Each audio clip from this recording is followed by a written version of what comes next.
Again, coach is muted. Sorry about that. It's been a while.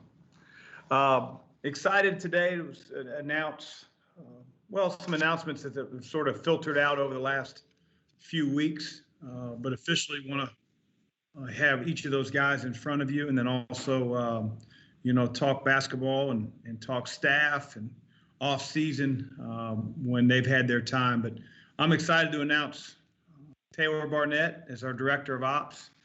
Taylor's been with the program going on his fourth year. He was a GA when he first got here, and is just a great asset to our program, a guy that really connects well to our players, is on top of every detail. I think will really thrive in the role, and he's a future assistant coach at the Division I ranks. And then Kahil Fennell, who's been again with us for going on his fourth season. He was the previous director of ops. I think he'll be an amazing assistant coach for us. He was an assistant coach prior to coming here, so we had to take a few years off from the court. I know that's challenging anytime you make that adjustment from being an on-court instructor and being involved with scouting and coaching the players to then taking a backseat role and doing more administrative work. I'm sure that was challenging for Kahil, but I think he'll be an amazing recruiter, a guy that, again, connects really well with our players and knows our system.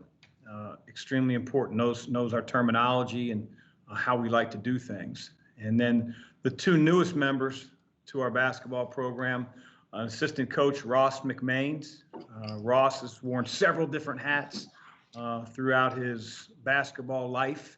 Although he's only 32 years of age, he has an array of experiences that you can see in reading his bio that I'm really excited about bringing Ross onto our staff. I think he'll be an amazing asset for our players.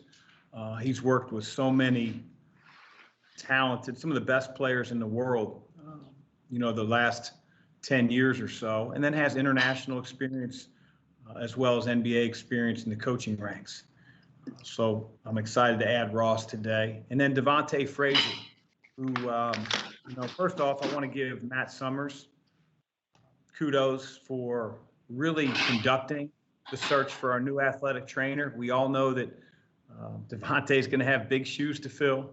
Fred's beloved by not only our players, but, his co-workers while he was here at Louisville. But Devontae is full of energy. He's extremely knowledgeable, and he's also very excited to be here at Louisville. So we'll add Devontae and Ross, although they were announcing them today. Probably won't be here until this weekend, and then they'll be, I don't know their official start date. Kenny probably have more of that. So I look forward to talking to you all today. And with that, I'm going to turn it back over to Kenny and then ultimately Taylor Barnett. Okay, Taylor, we're going to get you in the seat. While we're doing that, we've got a couple people on the phone lines that do not have their phones muted. I'll give you a minute or two to mute them. Otherwise, I'm going to have to mute you myself. And we'll go ahead and start with questions for Taylor Barnett. And we'll go first to Jody Demling. Hey, Taylor, it's Jody Demling with Cardinal Authority. Can you just kind of talk about how your career progression and maybe what the last couple of years with Coach Mack and on the staff, how it's prepared you for this next step in your career? Yeah, thanks, Jody. Good to hear from you, man. I want to say, first off, I'm super, super grateful to be in this position. I'm super grateful to Coach Mack, the University of Louisville. I'm really, really excited about what we have going on here. And, I think the past few years, it's been really cool opportunity. I've enjoyed every second of it. I love what I get to do every single day with our players and our staff. And I think that it's been interesting for me to see, a program come in with Coach Mack and it be built from the ground up. Obviously, there's tons of Louisville tradition and history, but to come in and see how Coach Mack has instilled a culture, being tough, being together, and being unbreakable. So I'm really looking forward to just building relationships here with our players, our staff, and the whole university, and continuing in this role. Shannon? Hey, Taylor, Shannon Russell from the Courier-Journal. For people that don't really know what a director of basketball operations does, can you explain what your duties will be and how that compares to what you were doing before? Yeah. So, at Director of Operations, I'll be doing everything in terms of compliance and housing, stuff with financial aid, player development, off the court. I think we talk a lot about player development on the court, but there's a whole other array of player development off the court. I'm in charge of what we're going to call lab, life after ball, and we're going to have an array of speakers come in and educate our guys on a lot of different things that are outside of basketball, because coach always tells our guys that basketball will end one day, and what does that look like for each and every single one of you guys. So it's a variety of different things, and some behind the scenes scouting stuff and what I'm allowed to do legally. But I'm really excited. I'm really, really grateful, and I'm excited for where we're headed. Any other questions for Taylor?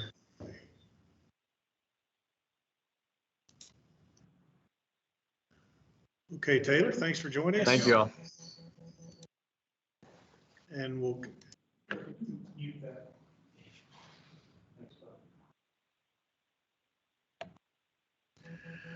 All right, and with that, I'll give everybody, the TV guys, a moment to pin Cahill, who should be on your screen now.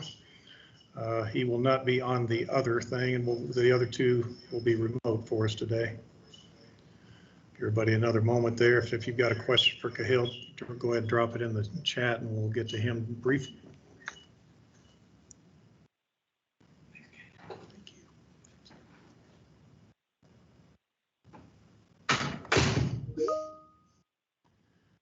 Okay, Shannon, we'll start. Hey, Cahill, Shannon Russell from the Courier-Journal. You've had such a circuitous route to get to this point where you were out of the field for a long time. Can you speak to what this means to be able to be promoted to an assistant coach and what you're looking forward to in this position? Yeah, you're right. It was circuitous. It was obviously a little bit different and unique than the average journey to get to this point for the average assistant coach. But I think for myself, to answer your question, I'm thrilled about it. It means the world to me. I think going from medical device sales following college and then starting off in high school and then kind of working my way through the ranks, I think getting to this point is kind of the culmination of some hard work and being fortunate to work with some really, really good coaches and some terrific players. So, I was fortunate to work with some all-conference guys, some All-Americans, and in my opinion, some terrific offensive minds and basketball minds that really, in my opinion, positioned me to learn and get better and become a better assistant coach in my own right and have helped prepare me for this role now. So, I'm thrilled about it, and it means the world to me. To Matt. Hey, Cahill, this is Matt Mcgreever with Sports Illustrated. We kind of know already what you did in your previous role, as Taylor just explained it to us. But what will be your specific role now that you've transitioned to assistant coach? Well, we have a feeling you deal a lot with recruiting, but is there anything else you're going to have a niche for in this current role?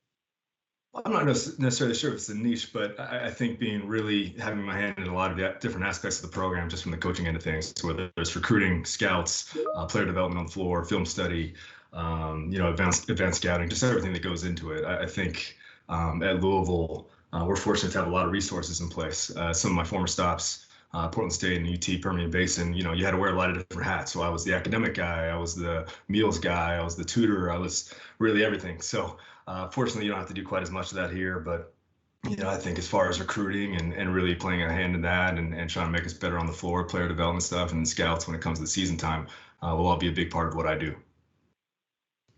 Michael. Hey, Cahill, Michael McCammon, Cardinal Authority. I'm sure Coach Mack's going to talk about this a little more in depth. But the recruiting world has changed quite a bit, obviously, with the portal, guys considering going in and out. Now, you've been with the program and now transitioning into your new role. What's it been like, have you felt like you've needed to recruit your own players to stay? And what's this off season from that aspect been like for you guys? Well, I think if you're approaching your own players in the way that we do, which is as far as relationship building and having something tangible and real off the floor, I don't think it needs to be this fire drill at the end of the season where you're re-recruiting your own guys. I think if you're doing that, you might be doing things incorrectly, in my opinion. I think you need to have a really good feel for where guys stand in the lead up to that point. I think you have to feel really comfortable with your relationship with your own players. So it's not like, oh my goodness, it's the end of the year. Let's start to make these guys like us again. I think you can get yourself in a really bad spot, and I think you're missing the boat on what makes this job great. I think a big part of what makes college athletics outstanding is the relationships with young people and impacting young people. And hopefully you're doing that in the lead up to the point where they're making decisions on other schools. So to answer your question, no, I don't think we're re-recruiting anybody. I think we're really honest with where people stand as far as playing time and minutes and roles and things like that. But I think being really honest and having transparent relationships with those guys is hugely important.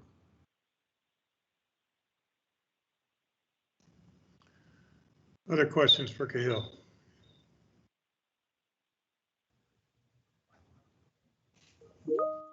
Go to Shannon.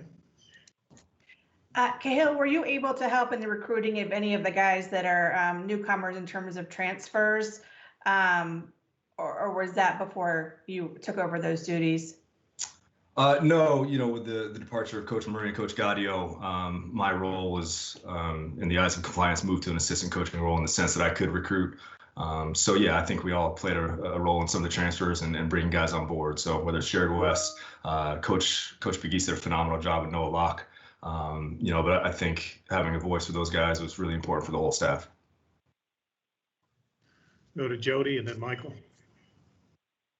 Hey, Cahill, Jody Demling with Cardinal Authority. Can you what kind of recruiter will you be, or what's kind of your MO as a recruiter? Do you feel like now that you've spent time as an assistant and now you've been in a role where kind of what guys are looking for and kind of what they like? How will you go about recruiting? Well, I think for me personally, I really just try to harp on honesty and open and having a real relationship. I don't try to sell. I don't try to tell you something that's not true. I don't try to create some scenario that exists at Louisville that's not in reality.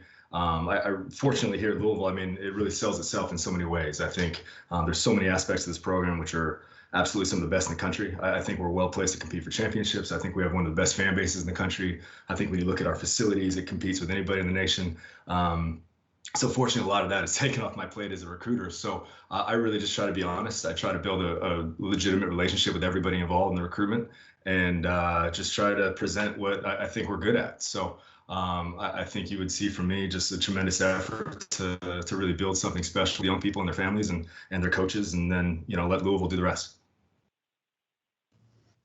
Michael. Hey, Cahill, Michael McCammon again. Kind of on the recruiting note, June is coming and you guys are going to start having guys on campus. What's that mean for you guys to finally be able to do some in-person recruiting again? I think it's hugely important. I think it's massive. I think both from the aspect of the recruiting calendar that starts off with bringing guys on campus, which is the only thing allowable in the quiet period. That'll be a terrific opportunity to get people on campus, their families, their coaches, have them meet us in person, have them see our facilities, have them really see firsthand some of the things I was speaking about as far as what makes Louisville basketball great. So that's a huge advantage for us to get people on campus. And then I think that second half of the month in June for us to go on the road, obviously that's hugely important in a different way, where we can evaluate people firsthand, see how they move, see how they communicate with their teammates, their coaches, see how they really compete. Some of those things that don't necessarily show up on film. I think in-person evaluations is a big part of that.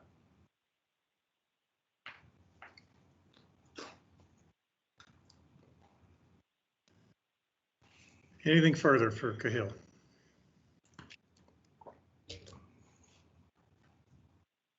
All right, thank you, Cahill, for joining us. Thank you. Now, if you'll pause for just a moment. Ross, can you hear me? Yes, I can hear you, Kenny. Okay, we cannot.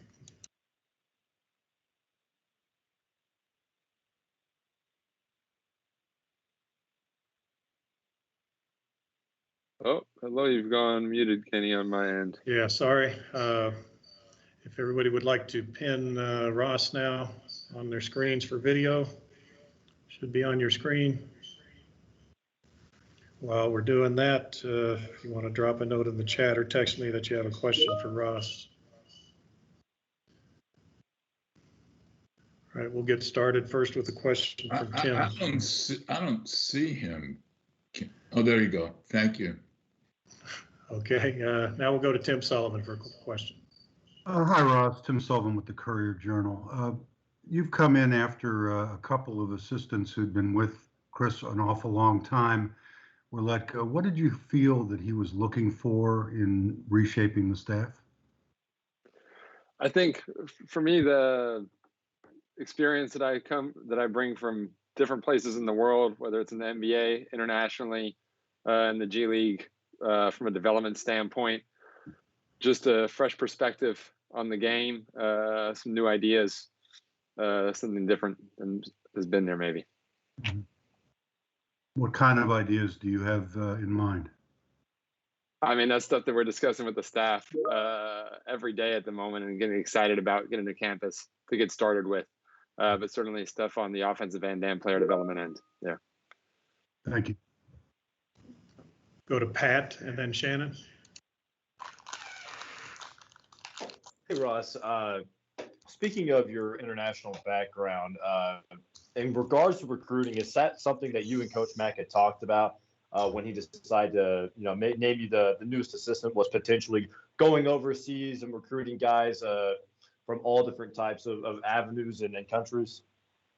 Yeah, I think that's something that I can bring in terms of with the networks and experience I have being in New Zealand, Australia, even in Europe, but also extensively throughout the U.S., having spent a great deal of time here at any amount of different levels. I hope I can bring a lot of help to the recruiting end with Louisville.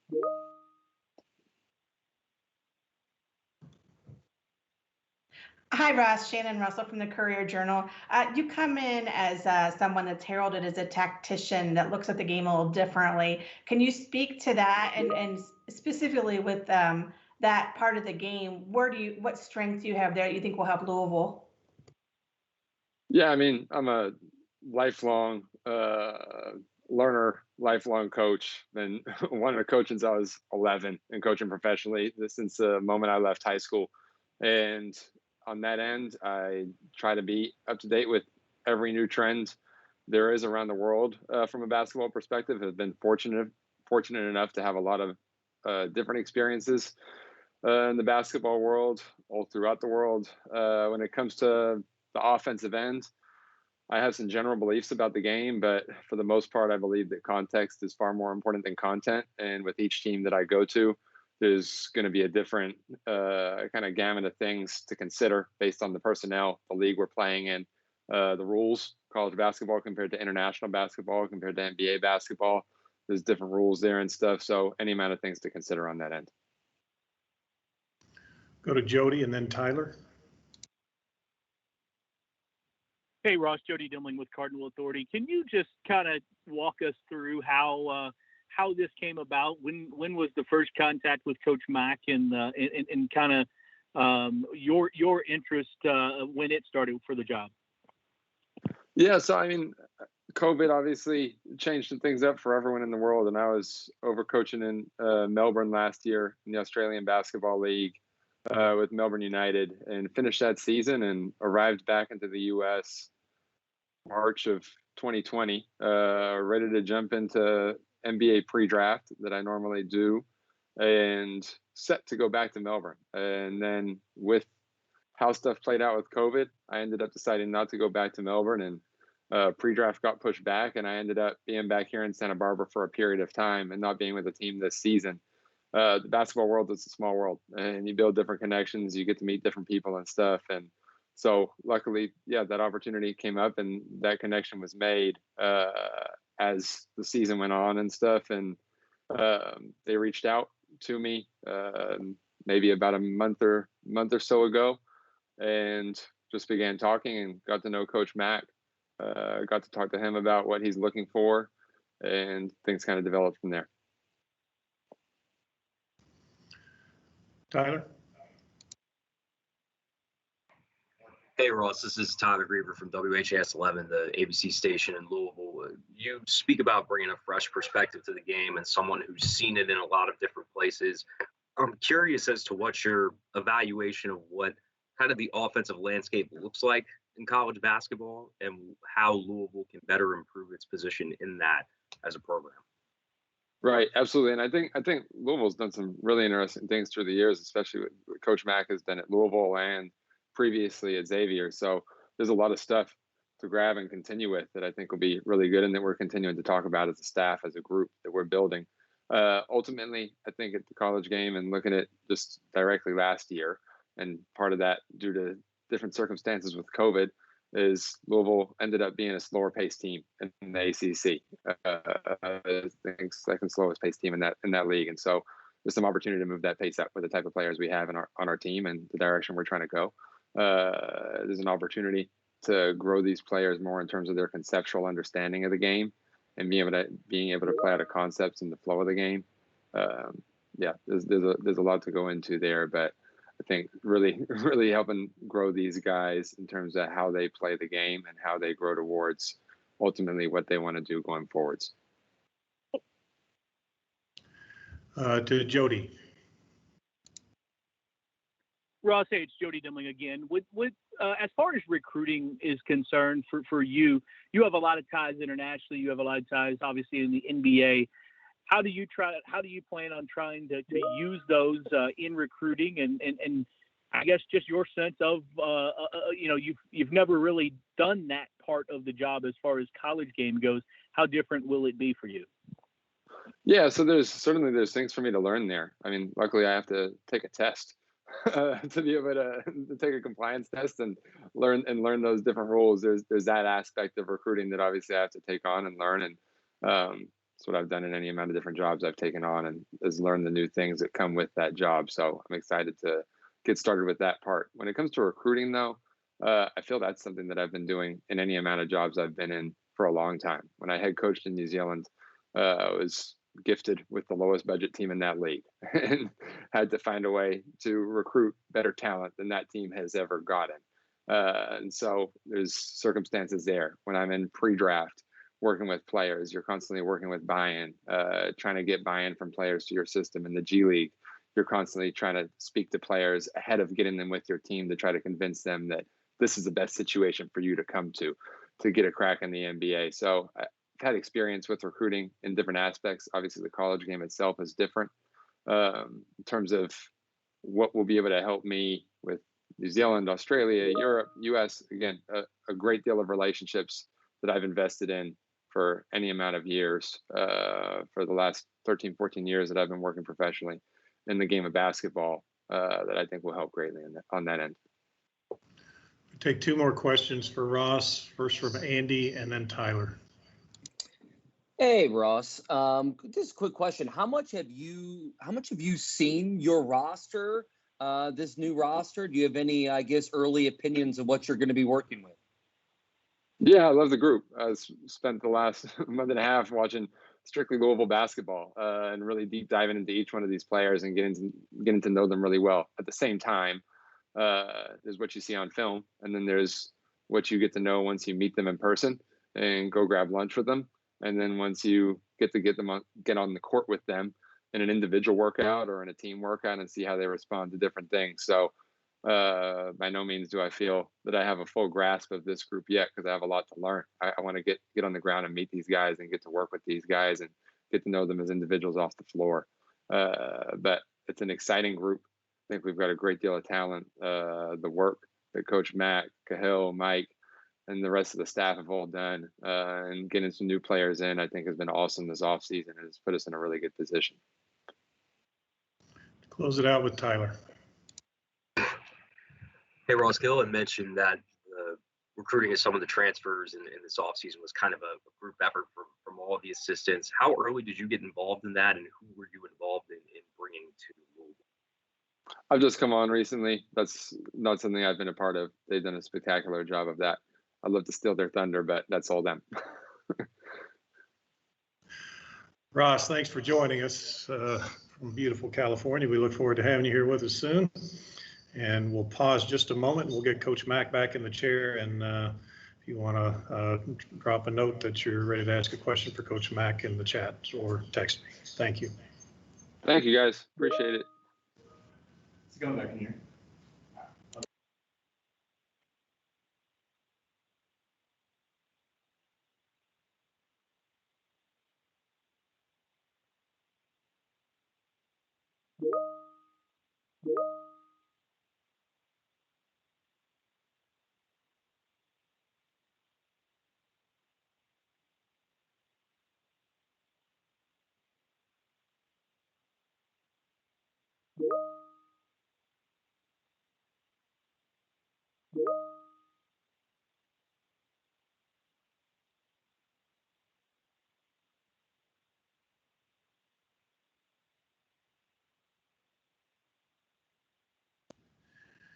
All right, Coach Max, getting back in the chair here, and I'll let you unmute yourself up there, Coach.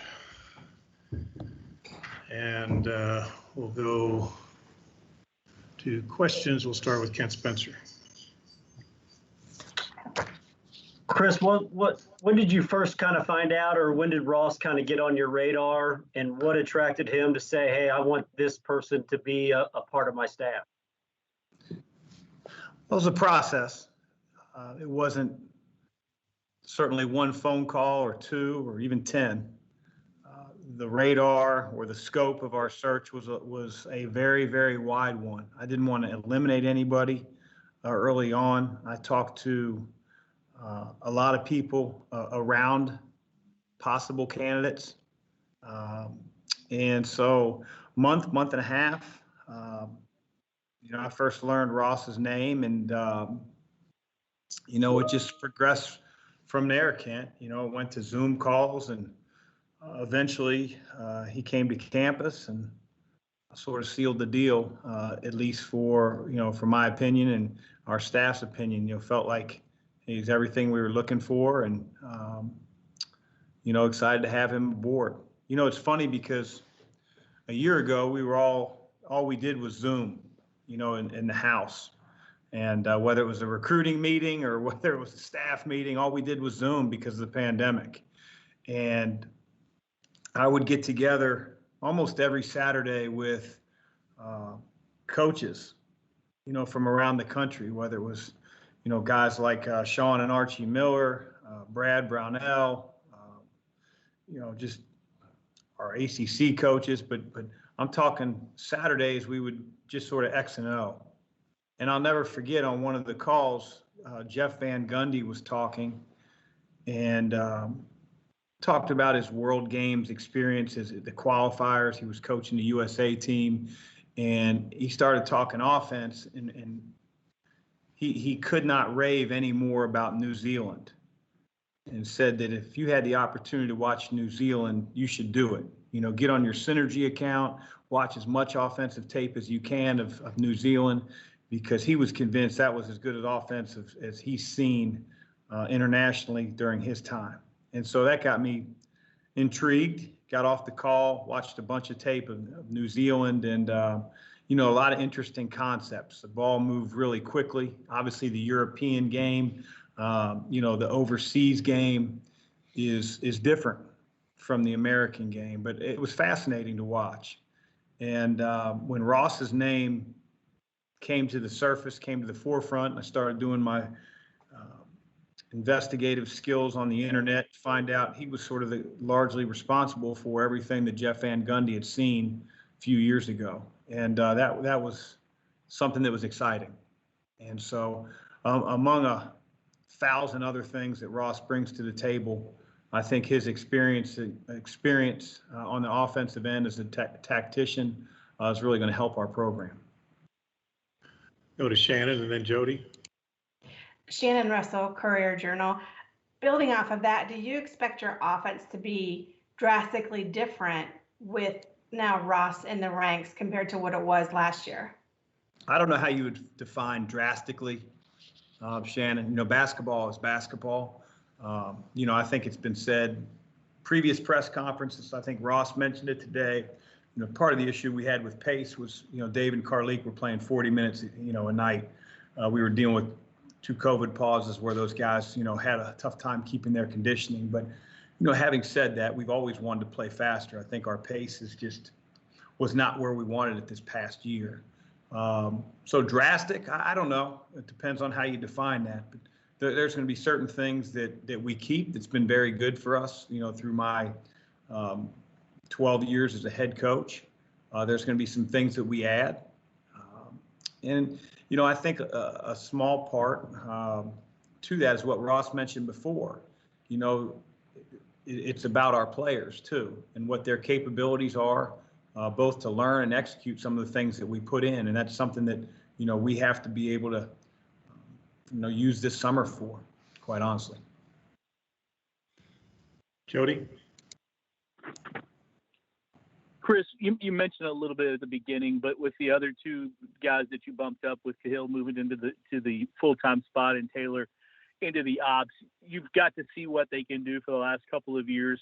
How I don't want to say easy, but the progression in your mind, you kind of knew those two were going to move up, did you not, early on? And can you just speak to what you expect from both of them? Yeah, I think as a manager of the program, as the leader of the program, in anything that I do, you want to have good people in your organization, and that's where it starts with both Taylor and Cahill. They're great people. I can trust them in any situation. At the jobs they held within Louisville basketball, they did an outstanding job. Otherwise, they wouldn't have been promoted. Cahill had already been an assistant coach. So this isn't like reinventing the wheel for him. He's a great builder of relationships, both with the players on our team and fellow employees. You can't find anyone that has an ill thing to say about Cahill. And I really felt like he would do an amazing job, both on the court with our team, in scouting, all the things that, we do as coaches. Not to mention, I think in recruiting, he is an extremely hard worker. He's very well connected, and he knows his stuff. And he knows Louisville and believes in Louisville. And so, and with Taylor, Taylor had a host of administrative duties in his last role. So now he has even more to tackle. Compliance is going to be a big deal. It's there's a lot of red tape and a lot of things that you have to follow and things that you have to follow up on. And Taylor's really sharp. He's detail oriented. And so I have no hesitation at all in moving him into that role. He'll do a bang up job for us. Go to CD and then Tim. Coach C.D. Kaplan, Card Chronicle. You've assembled, obviously, at first blush, an impressive new staff. I'm wondering what your reasoning was in having such a considerable changeover in your staff heading into next season. Yeah, I mean, it's never easy. CD, that was the first time that I let anybody go in the 12 years I was a head coach. So this isn't, anything that's taken lightly. They're two excellent coaches, Dino and Luke. Excellent. And, the honest assessment, our program wasn't where I wanted it to be at the end of this past season. And, we could write down all the reasons as to why I think or why you think, we didn't qualify for the NCAA tournament. But bottom line is we didn't. And that's not to say that Dino and Luke were the fall guys and it's all on them. There's been a long look in the mirror to see what I can do better. I think when you look at the hiring of Cahill, and then you look at the hiring certainly of Ross and what he brings to the table, you have to have a lot of humility to say, hey, a lot of the offense, that's going to, sort of be co-produced. But, nevertheless, I felt like a fresher perspective. I think that these changes reflected things that we really needed for our players, who are the most important people in our program. I think what Ross brings to the table in terms of player development is unmatched in this country. And I couldn't be more excited about the staff that we've put together. Again, it was a hard decision to make, and it wasn't taken lightly. But in the end, I have to make tough decisions. Tim? Kind of a follow-up to that, Chris. I mean, you'd been associated with Dino for like 31 years, something like that, and Luke, and you were, I think, seen as almost joined at the hip. had to be very difficult to make that call. Can you maybe drill down a little bit into how you separate the personal from the professional? And as a follow-up, before you made your hires, what specifically were you looking to accomplish with those hires? Yeah, I mean, I don't know what else I could add to that, Tim, other than to say that it was a very difficult decision. Being a head coach at this level for the last 12 years, I've met an awful lot of successful leaders, both in the business world and the sports world. And, I talked to a friend the other day that talked about having to let go of like 12 to 15 employees. He was sort of the axe man, if you will, even though he was second in charge. And he just said what a toll it took on him personally, just sort of following through. And so I didn't find any pleasure. It was a very, very difficult decision to make. But again, I felt like it was the right decision. Moving forward for our players, I wanted a fresher perspective. I wanted that player development piece to be, even stronger. And I wanted a new perspective on the offense. So, yeah, it was a very, very difficult decision. I don't know how, people do separate the personal from the professional. That saying of it's not personal, it's business. For this business, at least for this person, it's both, because you're around these people that you work with every single day. It's not just 9 to 5 and, you check out on Friday and see them Monday morning. I mean, we're in hotels together, we're on trips together. So many things that we do are professionally and personally mixed at the same time. But at the end of the day, I felt like I had to make decisions that would make our basketball program better than the results of this past year. And that's how I went about it. As a quick follow-up, did you, at the time that you made those moves, feel that you wanted to expand your recruiting internationally? Was that a priority? I wouldn't say it was a priority. I'd say it was more of a bonus. Obviously the game has become more global in the last 15, 20 years. And Ross has a Rolodex of people he knows all over the world. And so if that helps us get some of the better, better players on the roster, I'm all for it. I'll coach you whether you're American or from Australia or wherever, as long as you love the game. Thank you. Yep. Go to Pat and then Kent. Coach, quite a few arrivals and departures when it comes to the roster since the last time we heard from you. So I'm going to ask you a bit of a two-part question here. First off, can you talk about, why some of the departures make sense? Obviously with Quinn and Josh Nickelberry, why departures were necessary there. Was it mutual? Was it one-sided? What was kind of the conversation there is the first question. And the second part of that, can you just tell us a little about some of the new faces, what they bring to the table, and kind of go from there? Yeah, I mean, I think that, let's face it, 30 years ago when I played, the transfer rate was way down. I think there was more of a focus on, improving over time, maybe not having the impact you wanted as a freshman, but sort of sitting behind that sophomore, junior, learning. And then progressively, your time expanded, your role expanded. And that's what college basketball looked like. And I think it looks different now. The transfer portal is a huge change. It's a huge change. Other sports may do it, but it hasn't affected their sport quite like it's affected basketball. I think you see that in the numbers. In years past, when a kid hit the transfer portal and you needed immediate help, you would sort of look at and see, well, is he graduating from his previous school? Because that was the only way he was going to be eligible unless you had confidence that you could get him a waiver. And I never felt very confident that those would go through. So we focused on seniors. Well, now that's not the case. A kid could leave as a freshman, in the case of Matt Cross, and have 4 years of eligibility. As far as the guys that left, I love them. They were huge parts to our program. They may not have had the on-court success that, they envisioned for themselves or fans wanted.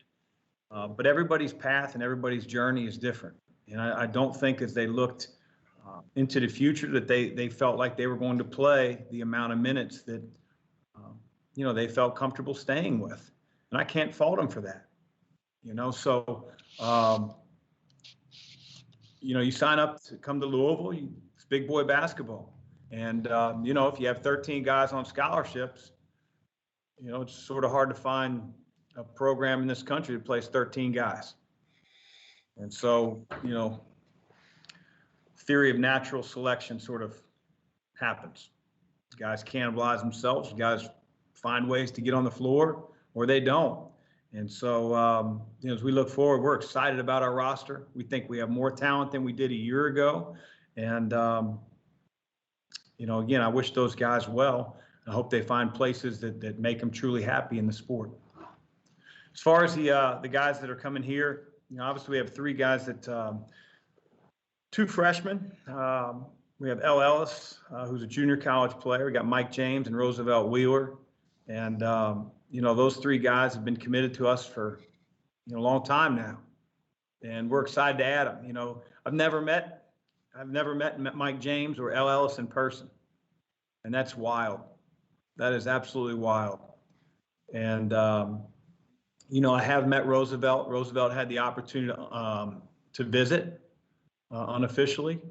And then I've also seen him play when he was a junior.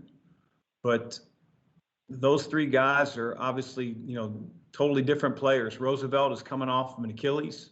We think he's going to just got cleared by his doctor. Now, we still have to get our hands on him and see where he's at.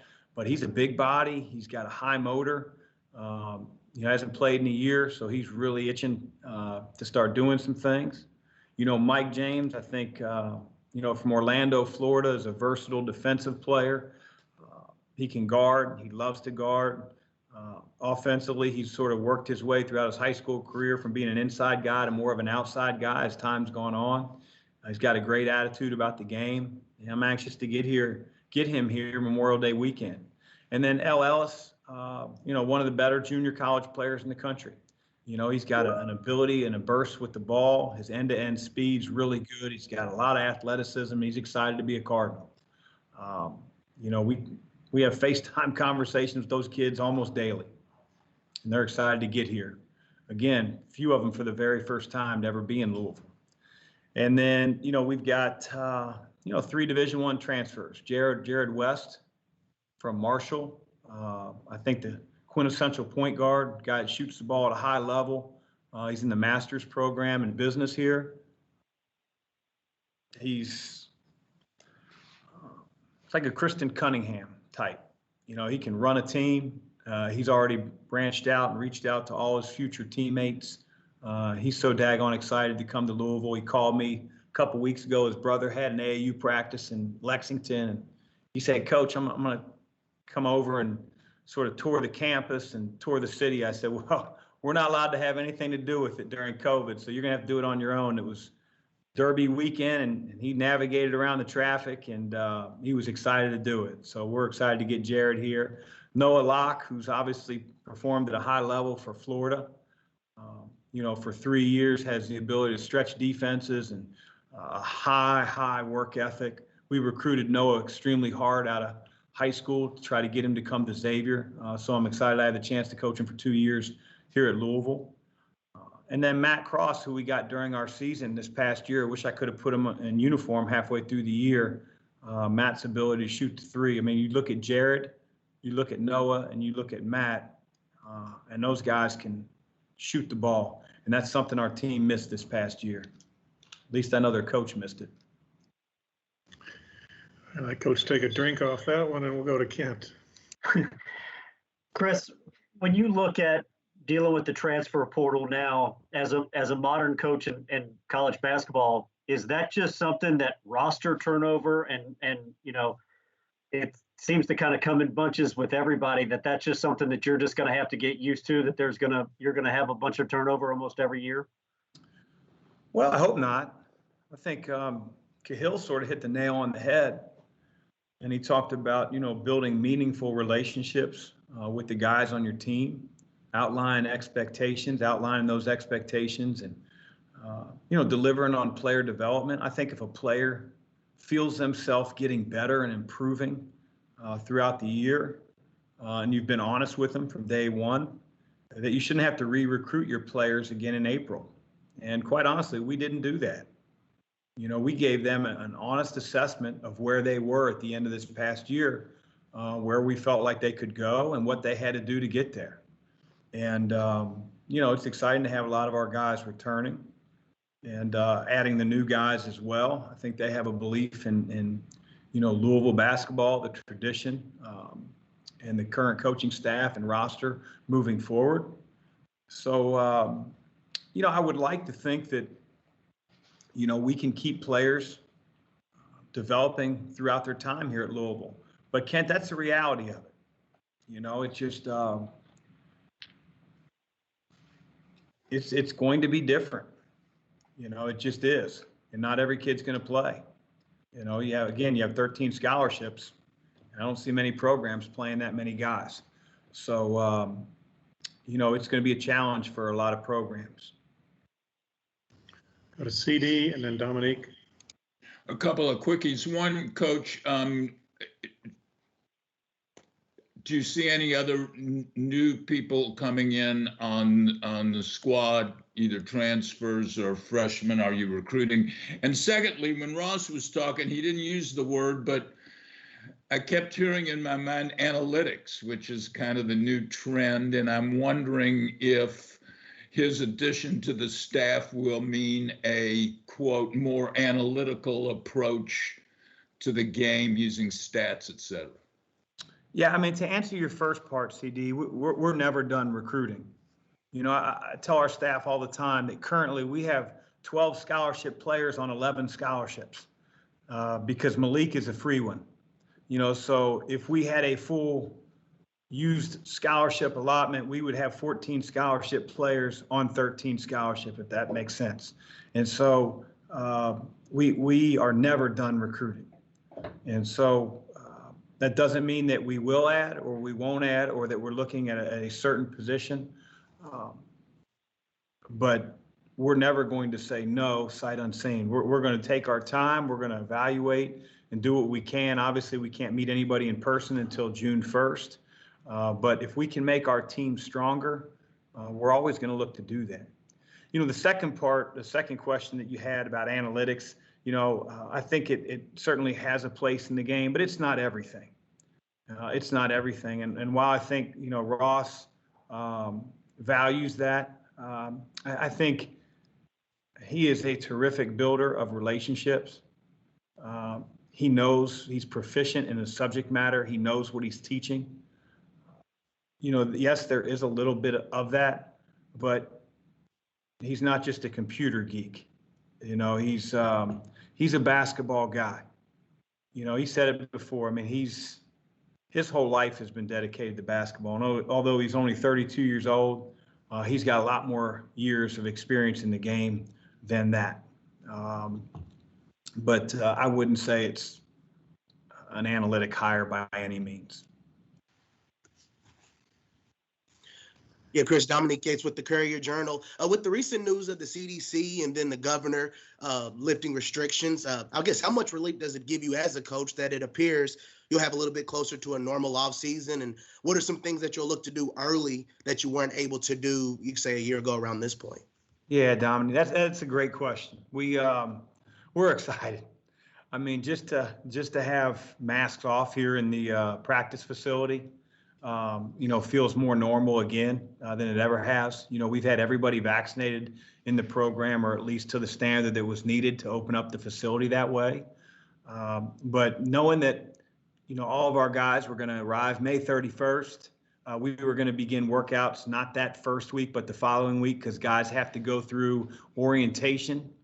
They have to go through physicals to get everybody cleared physically, so that when we start up that following week, the June 7th week, I might have the date off 1 or 2 days, but that's exciting. I think back to when our guys got to campus last summer, guys like DeAndre Davis and JJ and Gabe, and they were in masks and nobody could oversee their lifting and nobody could work with them on the court. It was just it was sad. Their development was hampered. And moving forward, I feel like we're in a great spot and we're excited about it. Go to Michael and then Tyler. Hey, Coach Michael McCammon, Cardinal Authority. Kind of on that note, when June gets here, you guys are going to start being able to have recruits on campus. And, what's that mean for you guys to now be able to, you mentioned how wild it was, never meeting a couple of the guys that are already signed. How important is it now for you guys to be able to have guys on campus again? Not only is it important, it's amazing. To meet people face to face. We're excited. I think, Cahill said it before, facilities that we have, the resources. To show somebody the Yum Center on a Zoom call just isn't very fun. And to now have the ability to jump in a car, follow us over, show them the locker room, walk around the court, see the enormity of the building, just anywhere on campus, walking through campus, sitting down with a family, you name it. It's really important. We've heard the word relationships throughout this entire press conference, and it's really hard to build relationships if you never meet people, except virtually. And so that's what our staff, and I'm sure hundreds of other staffs around the country are looking forward to June 1st. Tyler? Chris, you and Ross, excuse me. Sorry about that. You and Ross have both mentioned picking up the pace and playing faster. I'm curious what specifically you think needs to improve within the program to do that, particularly when there's a good amount of turnover at guard going into this season, losing both Carleek and David. Well, it's got to be simple. I think Ross had a great way of talking through the implementation of what he did with New Zealand. We're going to have to tailor some things, but some of the things I liked, you can measure. You can measure how fast the ball is over half court, how fast the ball is below free throw line and extended, how many times it reaches the paint within a matter of seconds into the shot clock. So they're measurable. And I think anytime you can show anybody something measured, then that person knows what they're shooting for. And so there are a lot of little things like that in talking to Ross, he's extremely sharp in being able to articulate something extremely simple to follow, but something really effective. And that's the excitement that we have as coaches. It's going to be different for a few of our players, and different's okay. Different's exciting. But that'll start this summer. It's not going to be an overnight process. It's going to be ugly at first, especially when we're going 5-on-5. But it's a process to get to that point. And unlike his experiences, with the national team of New Zealand, they're practicing for a month and a half, and then they're in the competition. As I told him, here we're practicing, we're doing workouts in June and July and the beginning of August, only to come back and start preseason in the fall. So, there's some time before we get to November 9th that we'll have the ability to teach our guys and get our staff certainly on the same page. But some things I'm really excited about, Tyler. We'll go to Eric and then Jordy. Chris, you've mentioned this in various ways, so I may just be going over old stuff, but I don't think there's a sport, even without the pandemic, that's changed as much as college basketball has in the last 2 years. It's a virtually different game. Recruiting, almost overnight, it feels like, has changed. With regard to assistants and maybe everything else, what kind of things have become more important that maybe weren't even 2 years ago when you start looking at guys to do these jobs and really the job you have to do yourself? Yeah, well, I think that, again, 100 years ago when I played, there was player development wasn't what it is now. Player development was when you just played open gym and hope you got better, shot in your backyard and hope your shot got better. But now there's all types of personal trainers and skills trainers, some really good and some really poor and everybody in between. But I felt like it was important to really give our players somebody who I think is an expert in that area, Eric, and I think Ross certainly fills the bill. I think our players are going to be excited, challenged, and ultimately become better with the addition of Ross. I think that's one thing that has really changed, the amount of personalization in terms of getting better as a player and doing it on your own or doing it in one-on-0 settings, as opposed to years ago when it was more just pick up and playing with your buddies or playing with your teammates. I think that's, that's probably the biggest difference, I would say. Recruiting has really, really changed because of the transfer portal. And so that has to be something that you always have in the forefront of your mind, and building those relationships with your current players so they're not hitting the transfer portal. You see some programs being decimated by starters and, whole starting lineups leaving. And I think, again, if you're doing your job building relationships with your current players, that's not an issue. But yeah, and a lot of things have changed, certainly in college basketball. Jody. Hey, Chris, speaking of that change and of recruiting, as you look forward now to the classes of 22 and 23, will recruiting change that much as far as your mindset of knowing the transfer portal is there? Will it be different recruiting high school kids to where you might not need as many high school kids because the portal is going to be there? Yeah, I mean, it's a different question for every program to answer, Jody. I think for our staff, one of the things that I've really emphasized here over the last few months, as we go into June and July, and we have the opportunity to watch these kids play for the first time in over a year and a half, I think it's more important that the evaluation is the right one versus I think everybody focuses on the word recruiting, trying to get this kid to your team and, hey, he's highly ranked, got to get him. Hey, he's a 4-star, he's a 5-star, got to get him. And with all these different services out there, and you know better than anybody, Jody, because, you employ them or you're friends with them all, that, everybody's giving you their opinion on these kids that are playing everywhere. And I think you have to be very, very confident in your own evaluation skills of the kids that you're watching. That to me is more important. And in years past, maybe you missed out on the first couple kids that you were recruiting after you evaluated, and they opted to go somewhere else. That's going to happen in recruiting. It always has. But knowing that the portal's there, maybe you don't go to that third or fourth option now as you might have been forced to in the past. And so I think there's a little bit of balancing act that you're going to have to, you're going to have to be really good at. But we certainly want to fill our program with high school talent, but we have to make sure that the evaluation is spot on and we know what we're getting. Andy. Hey, Coach. Yeah, I was just wondering, a quick two-parter. Fans seem to be as excited about J.J. Traynor as anybody, and there's some photos of him. It looks like he's got a lot bigger in the offseason. What do you foresee his, it's early, his role being? What kind of offseason do you hope he has? And then Jordan Ward had a big game the other night, and Jay Scrubb got into a couple games now as a Clipper. If you had any conversation with those guys as they headed to the NBA playoffs. Yes. Yeah, so we're excited about JJ's potential, but that's a scary word. That's a scary word, when it comes to how does that look in terms of production. I mean, JJ has things that we can't teach. He has excellent timing. He's long. He's not just some inside player, some finisher around the basket.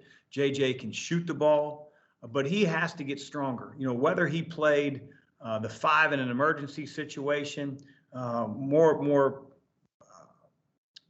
preferably plays the 4 like he did the majority of this year, he still has to get stronger for that position. And JJ knows that.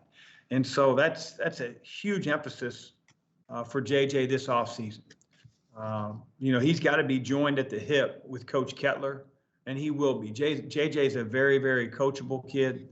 He was well coached in high school. The competition level obviously wasn't close to what he's seeing now, but there are so many things that he brings to the table, and we just need him to have a huge offseason. But it starts with his body. And then I think, and I've told this to JJ, as nice of a kid as he is off the floor, he's got to be a dog between the lines. Nobody's going to be crazy productive if they're Mr. Nice Guy on the floor. And JJ's got to get that part. And if he does, then, watch out. Take a couple more. Got Ed Peak.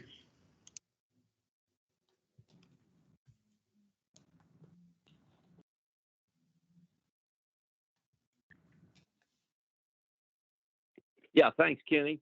I'd like to ask Coach Mack a couple of things about the incoming class. Not only the incoming class, but the guys that you have coming back. What you're allowed to be able to do when you get them back on campus, specifically with workouts, and also you're very familiar with the basketball in the state of Kentucky because you were at Xavier, and you know a lot of the teams, especially around Northern Kentucky and Louisville. What is your overall thoughts of high school basketball in Kentucky and maybe in Louisville, and a little bit about the people you got coming in and what you'll be able to do with them? Yeah, what we're allowed to do in the summer, the NCAA is clearly defined. We are allowed to designate 8 weeks from the start of summer school, which for us is the beginning of June 1st. We can designate 8 weeks during the summer that every week we have 8 hours to work with our players, of which no more than 4 hours can be on the basketball court. So however you want to do those other 4 hours, whether it's weight room, whether it's conditioning, yoga, you name it, you can do. The other 4 hours would be on the court. And as a coach, you can divide those hours up however you want. If you want to do 2-hour team practices throughout the week, you can do that. If you want to go 4 1-hour practices, you could do that. You can do individual workouts. And so we do a little bit of hybrid, if you will. We have sessions where we work with 2 or 3 players, and then we have sessions where the whole team comes in. And that'll be sort of the way we do it all throughout the season or all throughout the summer. And so that'll begin our second week of June. That's how we sort of divide it up. As far as the state of Kentucky, there are a lot of good young kids in our state. There are a lot of good young kids in our state. It's unfortunate that we haven't been able to be in their gyms, whether it's watching a workout, an open gym, a game. We haven't been able to get in their gym in so long. It's been unfortunate, but we're holding a team camp this summer. So we'll have a lot of high school kids from the state of Kentucky at that team camp in the middle of June or end of June. We'll also have the opportunity to go to these team camps. I think, the state of Kentucky has one towards the end of June. The NCAA lets us go out 2 weekends in June to watch high school team camps. And then obviously we have July AAU. So, again, I can't go back 30 years and start giving you all the names of the special players that, have grown up here in Louisville. You guys know them. But not only do we have really, really good local kids, there's also kids in rural areas that have become really good players. There's kids down the, Covington, Northern Kentucky area that are talented. So again, we're going to recruit close to Louisville and then branch out from there. Go to Jerry. Thanks, Chris. Hey, Coach, this is Jerry Eves. You spoke a lot about the offensive end of the floor. I wanted to know more about the defensive end. Are you going to change anything? Are you going to extend your defense at all, or will you stay primarily a half-court defensive team? Man, that's a great question, Jerry. We would like to. Again, I think, you look back a year ago, we had Carlake and David, trying to having those guys pick up would be just putting more tread on their tires. But I do think that a guy like Jared West, that's what he does best. He's led Conference USA in steals. He is a dogged on-the-ball defender. So while we may not look like a team that's running and jumping and having a guy on the ball 94 feet, I'd like to think that we can pick up from time to time and increase our pressure more than we have, over the last couple seasons. One of the things that I have to keep in the back of my mind as we plan for the upcoming year is I don't want everything to be brand new to our players. Tony Dungy, talks about regenerative leadership. which is something that I've always really tried to instill in a program that I coach, where your juniors and seniors can pull a freshman off to the side during practice when coaches don't even notice it. And they're sort of saying, hey, on that last one, coach wants you to, go under the screen, or on that one, you should have done this. And if everything's brand new, I'm going to look like, and our players are going to look like we did year one, where, you have 13 hands in the air asking questions at the same time. So we are going to add to some of the things that we do defensively. I'd like to think full court and being a little bit more aggressive would be two of those. And then offensively, there are going to be some changes that are going to be new to our guys. So I'd like to think that the summer can help with that regenerative leadership approach. And then we also have some older guys that are a little bit, quick picker-uppers, if you will, when it comes to the game. Appreciate that, Coach. Do you think the game will ever, can the transfer portal continue? This just can't happen. Do you really think, in your opinion, that this will continue throughout years, or will it settle down to where it'll be one or two transfers per team like it should be? Well, I don't think it's sustainable. I just think it's total chaos. But, the NCAA said we're either going to let every sport transfer without penalty, or we're going to go back to every sport has to sit out. And that wasn't going to happen, because got to make sure the student athletes are held first.